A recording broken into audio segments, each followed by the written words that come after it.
Dear friends, welcome to Glimpses of World History by the legendary architect of modern India, Pandit Jawaharlal Nehru. You are about to experience this masterpiece narrated through an artificial recreation of Nehru's voice. Before we begin, I kindly request that you set aside your mobile devices and listen with full attention and tranquility. Thank you. Letter number 10, 15th January year 1931. The village republics of ancient India. How are we to make any progress with our review of past history? I am always leaving the main line and going along side tracks. In my last letter, just when I was getting on to the subject, I started off on the languages of India. Let us go back to old India. You know that what is Afghanistan today was then, and for a long time afterwards, a part of India. The northwest of India was called Gandhara. All over the north, in the plains of the Indus and the Ganges, there were big settlements of the Aryans. These Aryan immigrants probably knew the art of building well, for many of them must have come from the Aryan settlements in Persia and Mesopotamia, where there were great cities even then. In between the Aryan settlements, there were many forests, and especially between North India and the South, there was a great forest. It is unlikely that any large numbers of Aryans crossed this forest to settle down in the South. But many individuals must have gone to explore and to trade and to carry the Aryan culture and traditions to the South. The old tradition tells us that the first Aryan to go to the South was the Rishi Agastya, who carried the message of Aryan religion and culture to the Deccan. A considerable trade already flourished between India and foreign countries. The pepper and gold and pearls of the South attracted foreign traders across the sea. Rice also was probably exported. Teakwood from Malabar has been found in ancient palaces in Babylonia. Gradually, the Aryans evolved their village system in India. This was a mixture of the old Dravidian village and the new Aryan ideas. These villages were almost independent and were governed by their elected panchayats. A number of villages or small towns were joined together under a Raja or chief, who was sometimes elected and sometimes hereditary. Often different village groups cooperated with each other in order to build roads, rest houses, canals for irrigation, and such like communal things, which were for the common good. It appears that the Raja, although he was the chief man in his state, could not do just what he liked. He was himself subject to Aryan laws and customs, and he could be deposed or fined by his people. There was no such thing as l'état c'est moi, which means I am the state to which I referred in my earlier letters. Thus, there was a kind of democracy in the Aryan settlements. That is to say, the Aryan inhabitants could to some extent control the government. Compare these Indo-Aryans to the Aryan Greeks. There were many differences, and yet there were many points in common. There was some kind of democracy in both places. But let us always remember that this democracy was more or less confined to the Aryans themselves. Their slaves, or those whom they placed in low castes, had no democracy or freedom. The caste system, with its innumerable divisions, as we know it, did not exist then. In those days, there were, among the Indian Aryans, 4 divisions of society, or 4 castes. These were the Brahmans, or learned men, priests, sages, the Kshatriyas, or rulers, Vaishyas, or merchants, and the men engaged in commerce, and Sudras, or the laborers and workers. These divisions were thus based on occupation.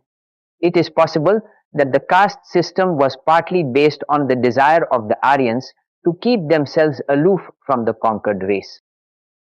The Aryans were sufficiently proud and conceited to look down upon all other races, and they did not want their people to get mixed up with them. The very word for caste in Sanskrit is varna, or color. This also shows that the Aryans who came were fairer in complexion than the original inhabitants of India. Thus, we have to bear in mind that On the one side, the Aryans kept down the working class and did not allow it any share in their democracy. On the other, they had a great deal of freedom among themselves. They would not allow their kings or rulers to misbehave, and if any ruler misbehaved, he was removed. The kings were usually Kshatriyas, but sometimes during wars and times of difficulty, even a Shudra or a member of the lowest class could win a throne if he were able enough. In later days, the Aryans degenerated and their caste system became rigid. Too many divisions made the country weak and it fell. They also forgot their old idea of freedom. For in the old days it was said that never shall an Aryan be made a slave, and that for him death was preferable to dishonor of the Aryan name. The settlements of the Aryans, the towns and villages, did not grow up in a haphazard way. They were made according to plan, and geometry, you will be interested to know, had a good deal to do with these plans. Indeed, geometrical figures were also used in Vedic pujas. Even now, in many Hindu households, some of these figures are used during various pujas. Now, geometry is very closely connected with the building of houses and towns. The old Aryan village was at first probably a kind of fortified camp, for there was always fear of attack in those days. Even when there was no danger of hostile attacks, the same plan continued.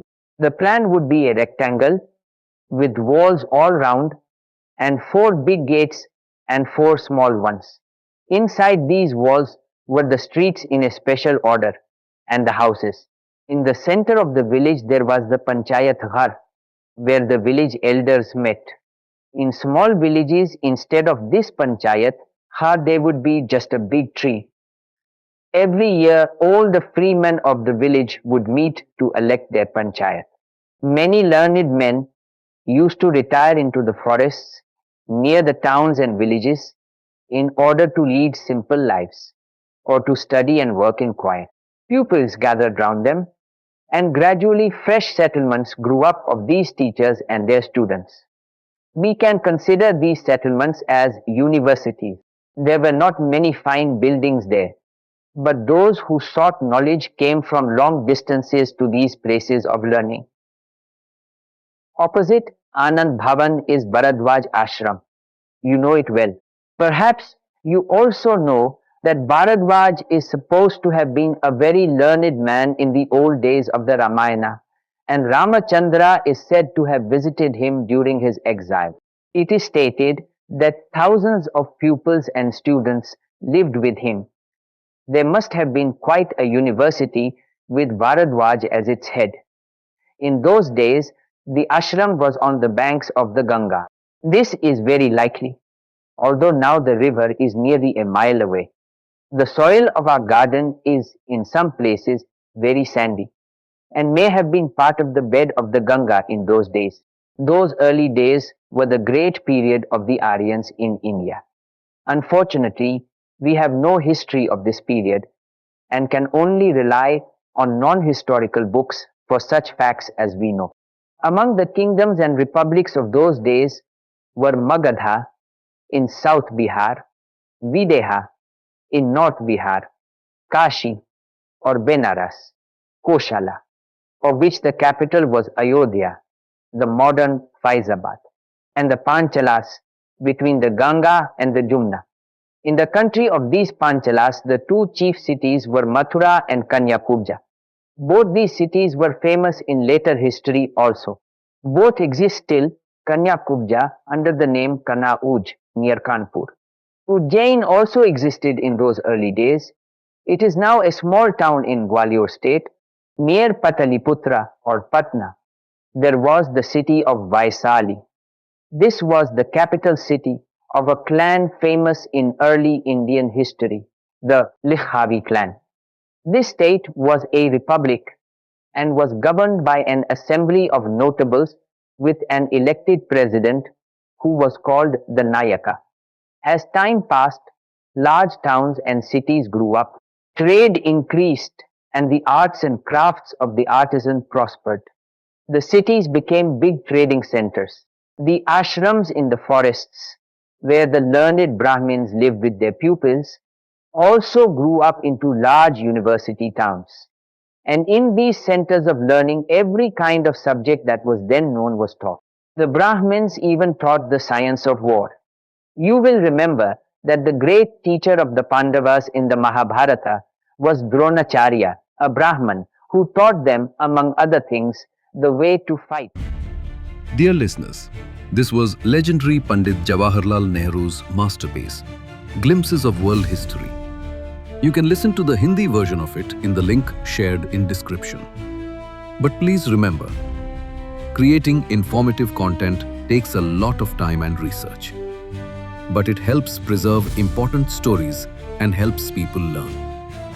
Your support really matters.